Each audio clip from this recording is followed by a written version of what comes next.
Hello planty friends, thank you so much for joining me today. My name is Adriana and please grab a drink with me because I want to talk about my favorite way to prop plants, and that is with the water method. I love propping my plants in water. I find it is my most successful way to propagate plants. I think it's because I can actually visually see when the water level is getting low, so I know when to water them and they're not tucked away in like a prop box or bag. And sphagnum moss dries out so fast, so does perlite. And so anyway, I also love the way that you can just see the roots when you're water propping, and I admittedly leave my plants water propping for way too long because I like watching the roots grow. And these ones need to be potted up, but I wanted to show off the roots before I go eventually pot them up. So my first one is this Monstera adansonii. I honestly don't know what to do with this plant. It's so weird. This is me chopping it, but look how it just curves weird. But these roots in here are just fantastic. They go all the way down. It's kind of dirty at the bottom. Joopy's freaking out. I don't know if you heard him just skitter away. Oh, or run into something. Yes, I love, look at these roots. How can you not love them? How can you not love the way they look? I love it. I love looking at them. I could just stare at them all day. But I don't know if I want to offer this as a trade. I don't know if anybody would want it because I think I'm over this one. And I want to get rid of it and possibly get something else if I can. Maybe I'll cut it again. I don't know. Maybe I can I don't know, cut it down here more. I don't know. We'll see. But this is the first plant I have, and I have a lot of plants propagating in water. They're everywhere. Just on windowsills, just everywhere. Ooh, my next one I have to get because over there. We're back. We're back. This is my Pepperomia obtusifolia variegated. I've had this plant quite a long time. Sorry if you can hear the cats, cats. I've had this plant a very long time and it's been on a journey. It is my only, I have to think about it. Yes, it is my only Pepperomia that I own. This is the sole Pepperomia in my collection. This was in Leca, and somehow, some way made its way into its pot and completely destroyed it. I was able to save it. I didn't completely destroy it because, as you can see, I was able to save it. But it has grown a lot since I saved it. And the roots aren't looking that great. I don't know why I picked this plant to think about it. And now that I'm thinking about it, I don't know why. Because the roots aren't looking that great, but it's still looking, the plant is still looking good. I love this plant. It's hanging on, I was getting tired of holding that up, on my room divider that I have that separates my, what room am I in? It separates my living room and my dining room because the dining room is where we keep the foster cats, so it separates them. But yeah, it hangs on here and I love the way it looks. I just did a couple videos actually in front of my room divider because I love the room divider. It's cast iron. Anyway, if you want to see what it looks like, just check out my 2 previous videos or my recent videos. It's my new leaves video and what's the one before that? And the one before the new leaves video, whichever one that one is. You can see I'm sitting in front of the room divider and I have this plant there and it looks so good.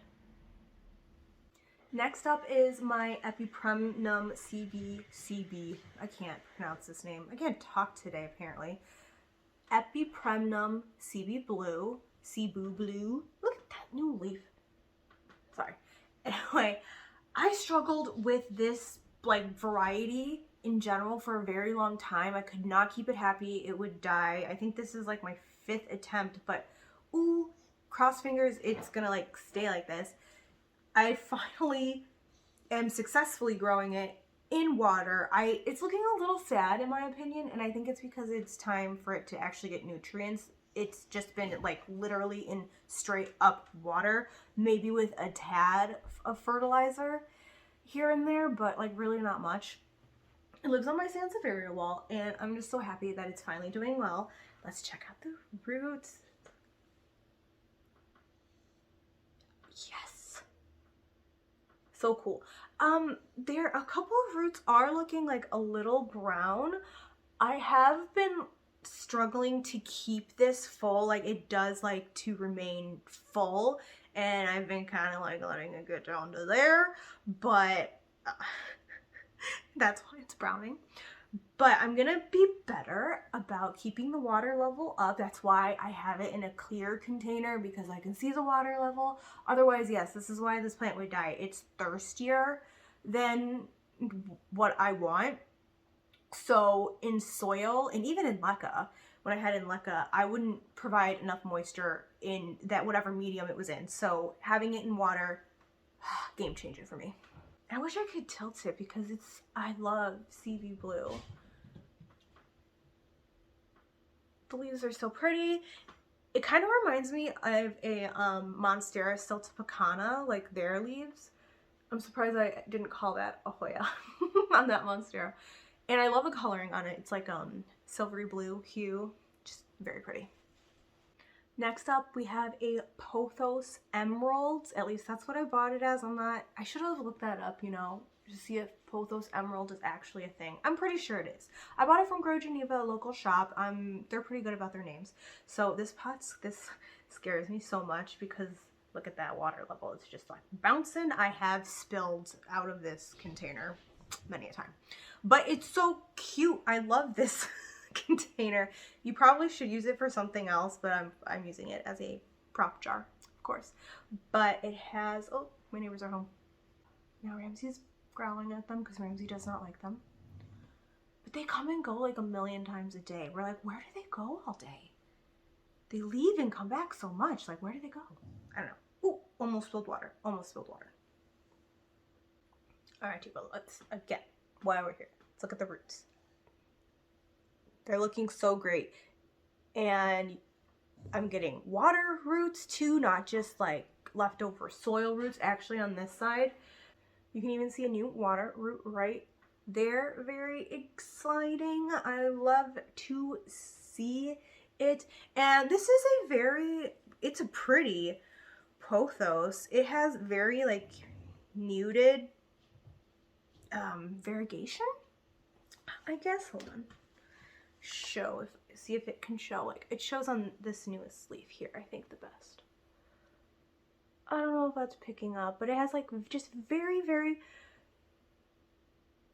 muted variegation. I think you can see that. Yeah. It's very pretty though. I bought it in soil and had issues with it, so of course I put it in water. It's doing well. Has to be put in leca. Although I could probably continue to grow it in water like my Cebu Blue. I don't know yet though. I don't know if I want to try it in leca because this one I have not tried in leca yet. So I'll probably try it in leca. And if that doesn't work out, then I can put it back in just water. This is my Syngonium albo. I thrifted this bottle recently. It is just so cute. I love it so much. But it's growing weird. My albo is growing kind of weird. Look at this new leaf that came in, right? Oh, can I? Right there. It's not like even a whole leaf. It's like half of a leaf. Oh, you know what? Because it's still didn't unfurl. Didn't unfurl yet. It's still like half furled. And then there's another leaf right here. I was actually gonna say how this one's not growing well, that it's growing weird, but it's not. I'm just unobservant and didn't notice that. Like, yeah, I totally thought that was a weird leaf and it came in weird. I don't know what I was thinking. This leaf here looks very white, and that's exciting, but also scary at the same time because I don't want an all white leaf. While very pretty, they die because they can't absorb anything because they don't have any green on them. So I hope it's not an all white leaf, but if it is, you know, it's fine. It's fine. But it has very exciting water roots as well in there. Again, I haven't tried this one in leca yet. It's only been, it's only been in soil and then struggled. So I put it in water. I can't remember if I got it as a cutting or if it had roots. I don't remember. Anyway, but it was in soil, struggled, put it in water. It was propping a very long time, like over a year in water at this point. Finally, just recently upgraded it from a very tiny bottle. It was just in a very tiny bottle to this bigger bottle. And it's happy. It's happy now. Great. This is an original leaf. The white is crisping off and dying, but it's very pretty. Whew. We'll see what this new leaf brings. We'll see. One last look at these roots here. Again, I love roots. Look at the roots. And I love this bottle. I love this bottle. Last up is my Sansevieria Fernwood Natural. This started as a science experiment. This used to live on my Sansevieria wall right in front of me. I struggled, as I have mentioned, I struggled with my Sansevieria and ZZ collection. I would either overwater them or underwater them. I really struggled with their care needs. I'm getting better now, great. But this one, I just really neglected. The roots completely dried off. So I put it in water and it's growing really, really well. I love looking at the roots on this one especially because like you think of Sansevierias and you think of them being like such hardy plants. My notebook almost fell. And then to see their little delicate roots, I don't know, it just tickles me. So look at how like thin they are compared to like the Syngonium roots that we just saw. And Syngoniums just look a lot more delicate, yet their roots are so much thicker. It just interests me. I think it's so interesting. But this experiment has been so successful because I have, ooh, let's not spill out water. New growth, pretty much everything in the middle here is all, oh, fuck. Well, that kind of sucks, but I'm not going to dwell on it. It's fine. All the new growth, I'm not going to touch it anymore though. All the new growth right in there is new. And that's very exciting. So this one does need to be transferred to leca. I do want to try it in leca. Because again, started in soil, struggled in soil, moved it to water. Been doing great. I'm really bummed about that leaf. Where did it go? Boo! I can put this in water though, maybe. Okay, we'll try. Sure. Let's look at it that way. I'm gonna put this in water and we'll see what happens. Thank you so much for joining me today as I talked about my favorite way to prop plants. Again, just love looking at roots, the different type of roots that plants have is just fascinating to me. So anyway, thank you for sticking around. What is your favorite way to propagate? Is it the water method? Do you like soil? Do you like sphagnum moss, perlite, leca? There's pond. There's so many ways to propagate. What is your favorite? I'd love to know. I'll see you next time. Cheers.